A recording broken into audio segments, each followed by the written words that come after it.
Hello guys, welcome to our new lecture of physics.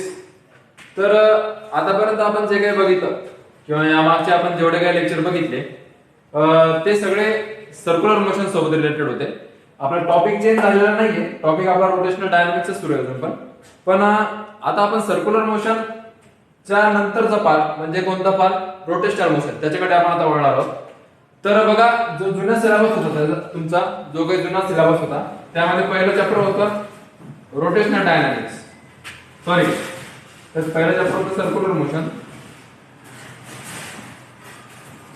आणि तुमचं दुसरं चॅप्टर होतं ग्रॅव्हिटेशन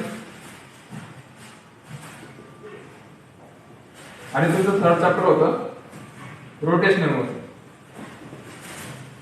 हा कोणता सिलेबस? तुमचा जुना सिलेबस. ठीक आहे. तर जो न्यू सिलेबस आहे, जो आता तुम्ही जो शिकत आहात, त्यात हे दोन चॅप्टर एकत्र केले, सर्क्युलर आणि रोटेशनल मोशन एकत्र केले आणि आपलं पहिलं चॅप्टर तयार झालं रोटेशनल डायनामिक्स. बरोबर आहे? हे आपलं फर्स्ट चॅप्टर रोटेशनल डायनामिक्स. पण आता रोटेशनल डायनामिक्स मध्ये काय केलं त्यांनी? सर्क्युलर मोशनचा हाफ पार्ट आणि रोटेशनल मोशनचा हाफ पार्ट केला. तर आतापर्यंत आपण जे काही शिकलो, ठीक आहे, ते सगळा पार्ट होता सर्क्युलर मोशनचा. ठीक आहे. तर आता आपण काय शिकणार आहे?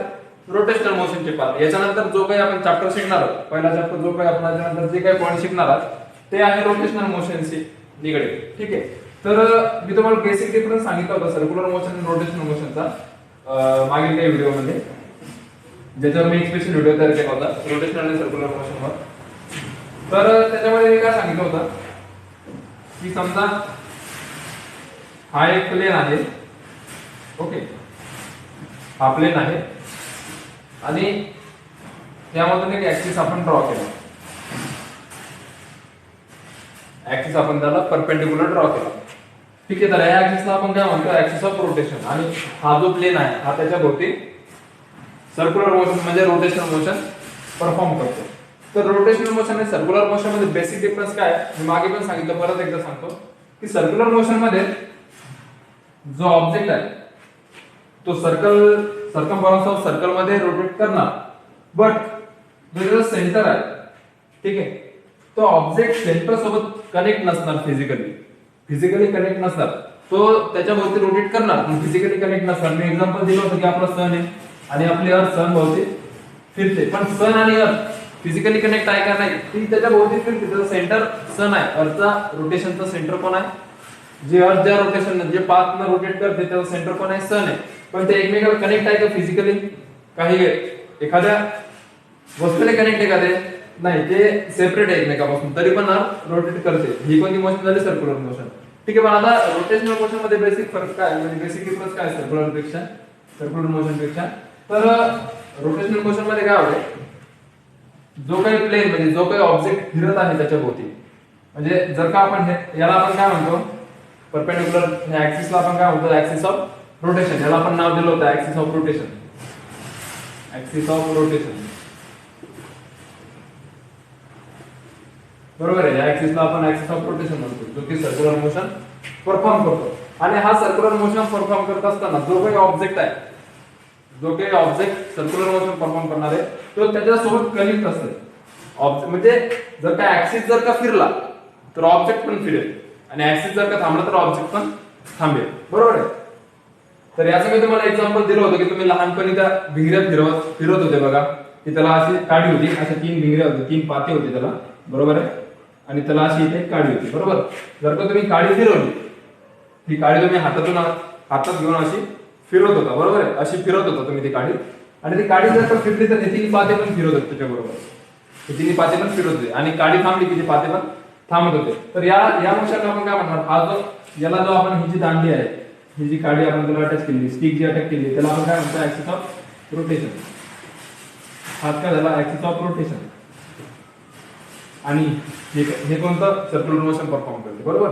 तर ही झाली रोटेशनल मोशनची एक्झाम्पल. हा झाला रोटेशनल मोशनचा एक एक्झाम्पल. ओके. तर आता रोटेशनल मोशन शिकत असताना आपला फर्स्ट पॉइंट आहे मोमेंट ऑफ इनर्शिया.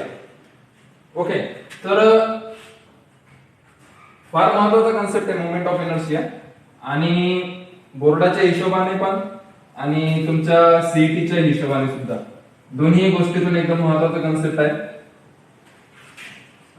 जर का मोमेंट ऑफ इनर्शिया जर का तुम्हाला कळालं तर सर्क्युलर मोशन तुम्हाला समजण्यासाठी एकदम, रोटेशनल मोशन तुम्हाला समजण्यासाठी एकदम इझी जाईल. हा पार्ट कळाला तर याच्यानंतरचे सगळे पार्ट कळतील, आणि हा पार्ट जर का समजा नाही कळाला तर याच्यानंतरचे पार्ट कळायला थोडा अवघड होईल. तर तुम्ही लक्ष द्या, व्यवस्थित नोट्स तयार करा. मी तुम्हाला नोट्स लिहून देतो. ह्या नोट्स तुम्हाला तयार नसेल करता आलं तुम्ही मला मेसेज करा इंस्टाग्राम किंवा व्हॉट्सअपला मेसेज करा, मी तुम्हाला माझे नोट्स प्रोव्हाइड करतो. तर आपला आजचा टॉपिक आहे मोमेंट ऑफ इनर्शिया.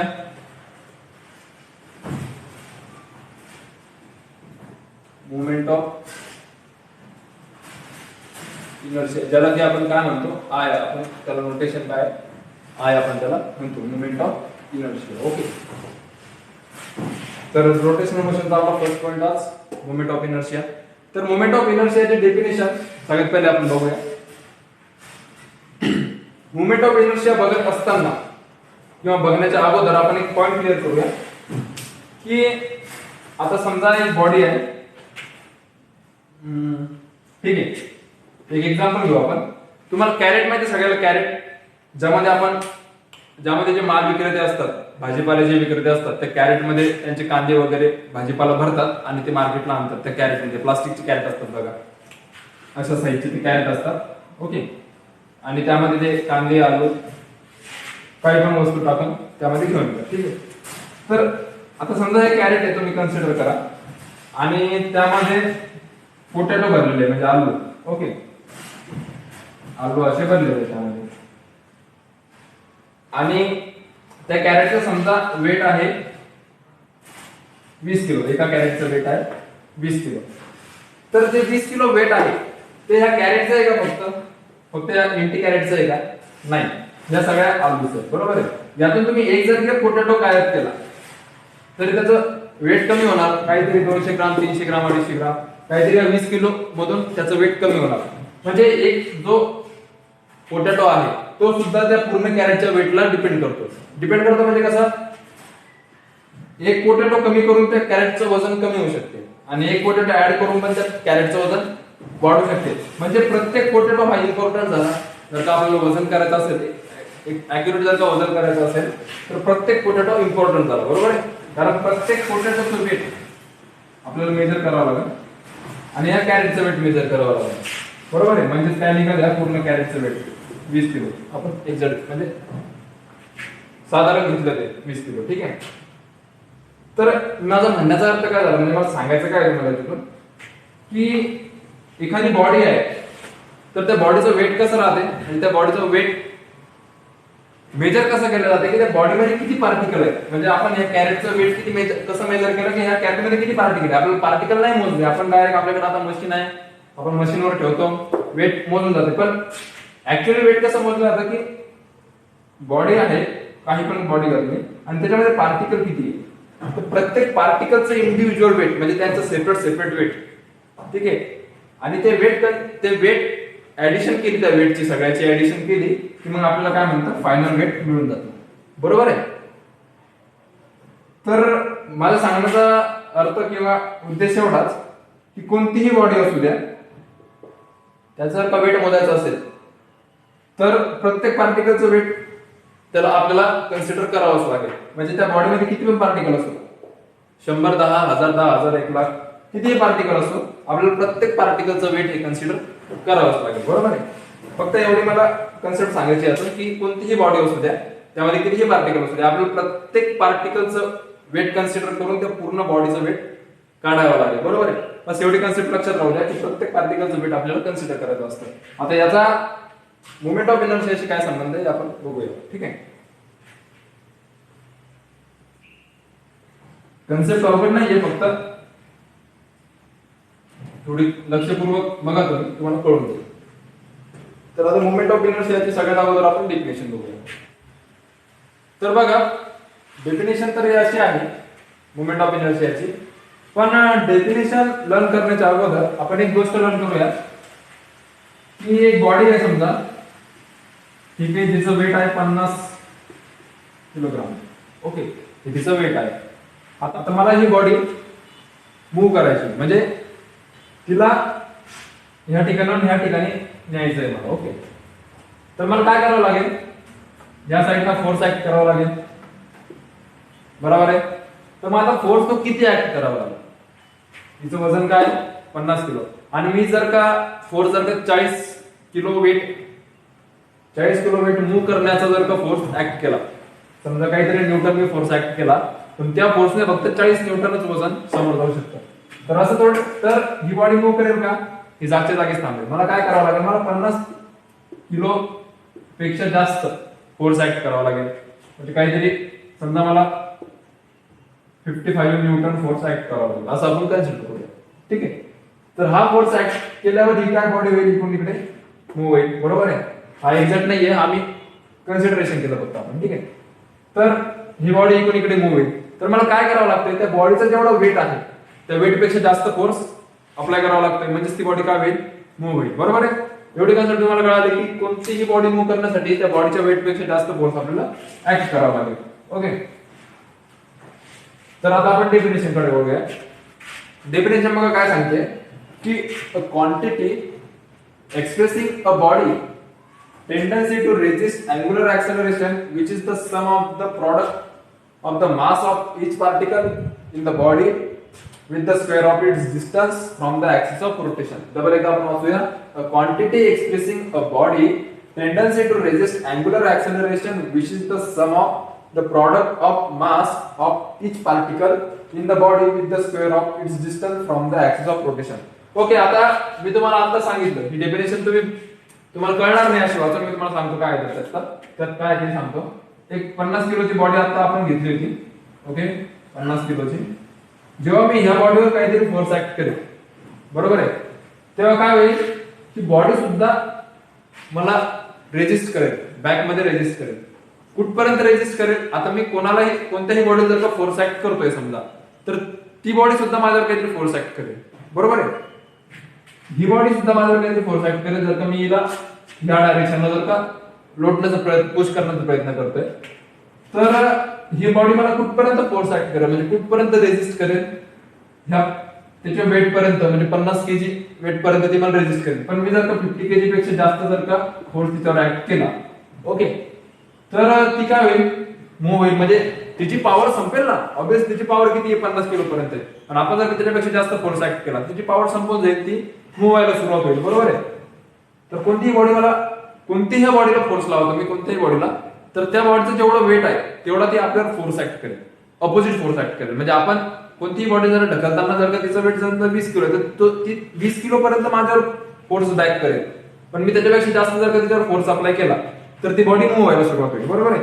तर बस तेच या डेफिनेशन मध्ये सांगितलंय की a quantity expressing a body tendency to resist angular acceleration. आता मी तुम्हाला सांगितलं की एखाद्या बॉडीवर जर का आपण फोर्स ऍक्ट केला तर ती पण आपल्याला फोर्स ऍक्ट करते. पण हे काय म्हणतात की एक क्वांटिटी, म्हणजे एक क्वांटिटी आहे, मोमेंट ऑफ इनर्शिया काय आहे, एक क्वांटिटी आहे, ती काय एक्सप्रेस करते, quantity expressing a body tendency, ही काय करते, जी बॉडी आहे, जो ऑब्जेक्ट आहे, त्याची टेंडन्सी एक्सप्रेस करते. काय एक्सप्रेस करते, मोमेंट ऑफ इनर्शिया काय एक्सप्रेस करते, बॉडीची टेंडन्सी एक्सप्रेस करते.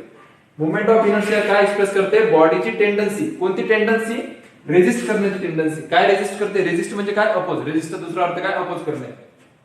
ही काय मोमेंट ऑफ इनर्शिया एक क्वांटिटी आहे जी की काय करते, रेजिस्ट करते. काय रेजिस्ट करते, अँग्युलर ऍक्सेलरेशन. पण मी तुम्हाला आता काय सांगितलं की आपण कोणत्याही बॉडीवर जर का फोर्स ऍक्ट केला तर ती पण आपल्याला काय करेल, फोर्स बॅक करेल. पण ही तर फोर्स बॅक अँग्युलर ऍक्सेलरेशनला करते. म्हणजे यांचं म्हणणं काय, आपण कोणत्याही बॉडीवर समजा अँग्युलर ऍक्सेलरेशन देण्याचा प्रयत्न केला तर ती बॉडी आपल्याला अपोज करणार, त्यासाठी रेजिस्ट करणार आपल्याला, की ते करू देणार नाही, बरोबर आहे. तर मी तर तुम्हाला फोर्स सांगितलं, मी सांगते अँग्युलर ऍक्सेलरेशन. तर फोर्स आणि अँग्युलर ऍक्सेलरेशन कसं आलं, फोर्सचं अँग्युलर ऍक्सेलरेशन कसं आलं, आपण कोणत्याही बॉडीला मूव्ह करतोय, ठीक आहे. तुम्ही लक्ष द्या, कन्सेप्ट थोडी किचकट आहे, थोडी पद्धत काळजीपूर्वक ऐका, तुम्हाला कळून जाईल. आपण कोणत्याही बॉडीला फोर्स ऍक्ट करतोय, बरोबर. जर का फोर्स ऍक्ट करतोय ह्या बॉडीला, तर ती ह्या ठिकाणाहून ह्या ठिकाणी मूव्ह झाली. मूव्ह झाली म्हणजे काय झालं, ती मूव्ह करत असताना कोणतीही बॉडी एका जागेवरून दुसऱ्या जागी जात असताना तिला काहीतरी व्हेलॉसिटी असेल, कितीही असेल, what ever it may be, त्याची आपल्याला घेणं नाही, पण काहीतरी व्हेलॉसिटी असेल ना. इथून इथपर्यंत जाताना स्पीड असेल. स्पीड म्हणजेच काय, स्पीड आला म्हणजे काय, व्हेलॉसिटी आली, बरोबर आहे. जर का ह्या डायरेक्शन मधून ह्या म्हणजे ह्या ठिकाणाहून ह्या ठिकाणी जाताना त्या बॉडीला काहीतरी व्हेलॉसिटी असेल, बरोबर आहे. पण ही डायरेक्शन कोणती झाली, ही झाली लिनियर डायरेक्शन. म्हणून आपण त्या व्हेलॉसिटीला काय म्हणणार आहे, लिनियर व्हेलॉसिटी, बरोबर आहे. आता जिथं व्हेलॉसिटी आली तिथं ऍक्सेलरेशन आलं, काहीतरी जिथं व्हेलॉसिटी आली तिथं ऍक्सेलरेशन आलं, बरोबर आहे. तर आपण शिकत काय आहोत, आपण रोटेशनल मोशन शिकत आहोत, बरोबर आहे. मग रोटेशनल मोशन मध्ये बॉडी जर का मूव्ह करते one place to another place, तर ती कोणत्या पाथ मध्ये मूव्ह करेल, सर्क्युलर पाथ मध्ये मूव्ह करेल. आणि सर्क्युलर पाथ मध्ये आपण व्हेलॉसिटीला काय म्हणतो, अँग्युलर व्हेलॉसिटी. आणि ऍक्सेलरेशनला जर का व्हेलॉसिटी आहे तर ऍक्सेलरेशन आहे, आणि ऍक्सेलरेशनला आपण काय म्हणतो सर्क्युलर मोशन मध्ये अँग्युलर ऍक्सेलरेशन. लिनियर मोशन मध्ये त्याला आपण काय म्हणतो, फक्त ऍक्सेलरेशन. आणि रोटेशनल मोशन किंवा सर्क्युलर मोशन मध्ये आपण ऍक्सेलरेशनला काय म्हणतो, दुसरं नाव काय त्याला, अँग्युलर ऍक्सेलरेशन. फक्त नावाचा बदल आहे, ठीक आहे.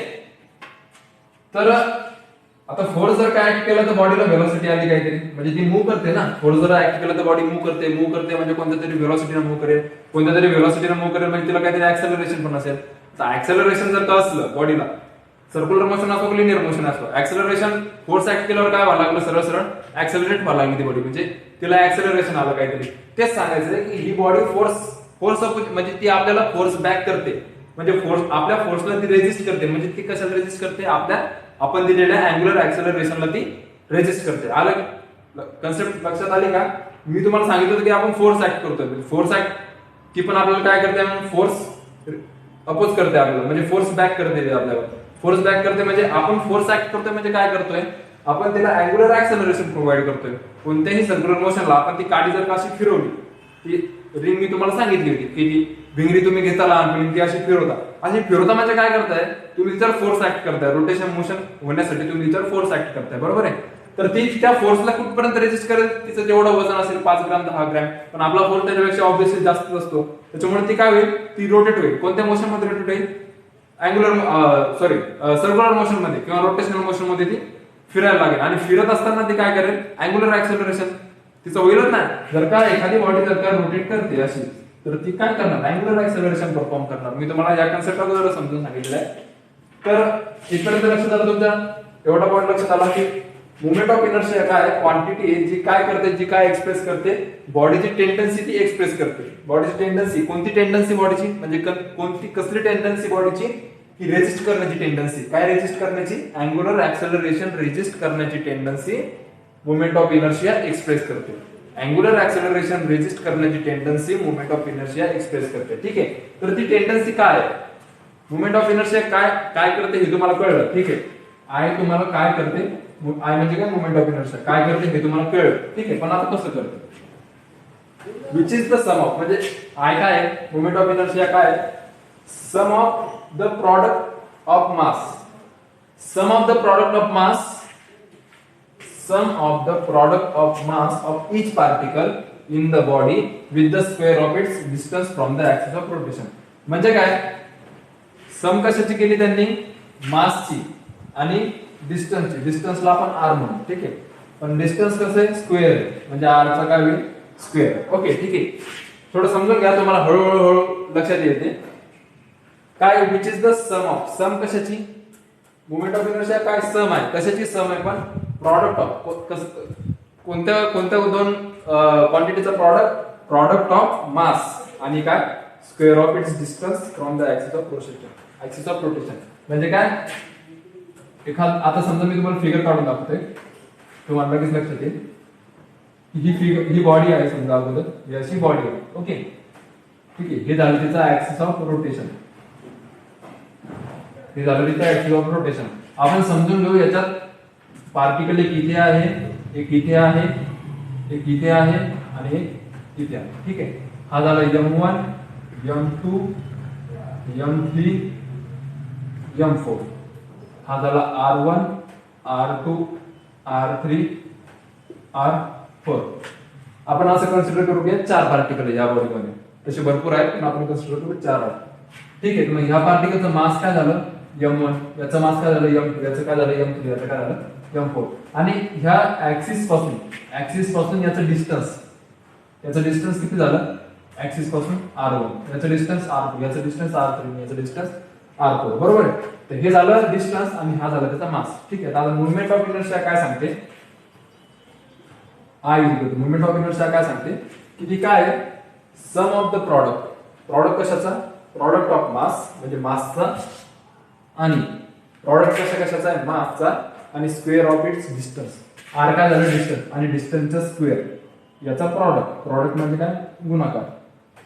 एम आणि आर चा स्क्वेअर याचं काय करायचं सम करायचं.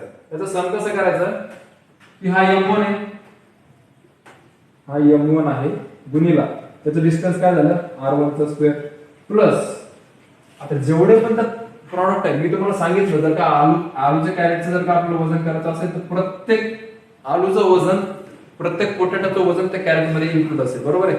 जे काही फायनल जे काही आपल्याला 20 किलो भेटलं त्यामध्ये ह्या प्रत्येक पोटॅटोचा काही ना काही हिस्सा असेल काही ना काही वाटा असेल ह्या प्रत्येक पोटॅटोचा.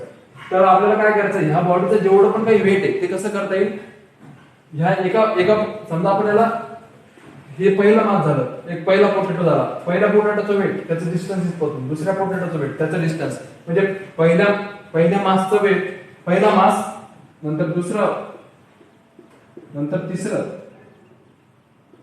तसंच चौथं m4 r4 चा स्क्वेअर म्हणजे सगळ्यांचे तुम्हाला सगळ्याच्या प्रॉडक्टचे तुम्हाला काय करावं लागेल सम करावं लागेल. हे काय झालं डिस्टन्स झालं कुठून ऍक्सिस ऑफ रोटेशन पासून डिस्टन्स आणि m1 काय झालं मास झालं. m1 म्हणजे पहिल्या पार्टिकलचं मास आणि r1 म्हणजे काय झालं पहिल्या पार्टिकलचं डिस्टन्स झालं कुठून ऍक्सिस ऑफ रोटेशन पासून. त्याचा आपण काय स्क्वेअर हा झाला एक प्रॉडक्ट. अशा सगळ्या प्रॉडक्टची काय केली आपण सम केली कुठपर्यंत करायची समजा ह्या पूर्ण बॉडीमध्ये n पार्टिकल असे m4 m5 m6 m7 m8 m9 m100 अशी n पार्टिकल यांची व्हॅल्यू काय बनवू शकते 1000 म्हणजे जेवढे पार्टिकल आहे त्या बॉडीमध्ये तेवढी ती m ची व्हॅल्यू. तर असंच आपण कुठपर्यंत करणार हे प्रॉडक्ट आपण असं कुठपर्यंत करणार m1 r1 plus m2 r2 plus m3 r3 चा स्क्वेअर असं आपण कुठपर्यंत करणार mn rm चा स्क्वेअर. ओके हा काय झाला I झाला. हा काय झाला तुमचा मोमेंट ऑफ इनर्शिया. काय ह्या डेफिनेशन वरून आपण काय लिहिलं की डेफिनेशन काय आहे क्वांटिटी म्हणजे काय मोमेंट ऑफ इनर्शिया इज काय क्वांटिटी. ती क्वांटिटी काय एक्सप्रेस करते टेंडन्सी एक्सप्रेस करते बॉडीची. Moment of inertia is a quantity that expressing a tendency of body to resist angular acceleration. Angular acceleration resist करण्याची ती टेंडन्सी आहे अँग्युलर ऍक्सेलरेशन. ही काय टेंडन्सी आहे ठीक आहे एवढे आपल्याला कळलं की मोमेंट ऑफ इनर्शिया काय करते आपण जो काही फोर्स ऍक्ट करेल त्यांना त्या फोर्सनं जो काही अँग्युलर ऍक्सेलरेशन त्या बॉडी परफॉर्म करेल त्या अँग्युलर ऍक्सेलरेशन मध्ये रेजिस्ट करण्याचं काम करते बरोबर आहे. त्या अँग्युलर ऍक्सेलरेशन रेजिस्ट करण्याचं काम करते ओके. पण मग आत्ताचं काहीतरी फॉर्म्युला असेल ना कसं रेजिस्ट करते ते म्हणजे I इक्वल टू काय झालं मग विच इज द काय झालं sum of the product. Sum करायची प्रॉडक्टची कोणत्या प्रॉडक्टची सम करायची product of mass of each particle. प्रत्येक पार्टिकलचं मास इन द बॉडी त्या बॉडी मधल्या प्रत्येक पार्टिकलचं mass with the square of its distance आणि त्या पार्टिकलचं डिस्टन्स कुठून ऍक्सिस ऑफ रोटेशन पासून त्या पार्टिकलचं जे काही डिस्टन्स आहे ते डिस्टन्स आणि मास ह्या दोघांची सम करायची आणि त्याचं काय करायचं ह्या दोघांचा प्रॉडक्ट करायचा आणि त्याची सम करायची ठीक आहे. ही झाली मोमेंट ऑफ इनर्शिया. तर आता ही झाली त्याची डेफिनेशन ती झाली त्याची फिगर. पण त्यानंतर आता मोमेंट ऑफ इनर्शिया कशावर डिपेंड असतो कोणत्या क्वांटिटीवर तो डिपेंड राहतो ते आपल्याला बघावं लागेल आता ठीक आहे. तुम्ही फक्त काय लिहा इथपर्यंत आपण आता आलोय तुम्ही फक्त नोट डाऊन काय करायचं माहिती का फिगर नोट डाऊन करायची. मोमेंट ऑफ इनर्शिया हेडिंग टाका फिगर नोट डाऊन करा आणि फक्त ही डेफिनेशन लिहून द्या ठीक आहे. याच्यानंतर काय लिहायचं मी तुम्हाला सांगतो. तुम्ही व्हिडिओ पॉज करून डेफिनेशन लिहून घ्या.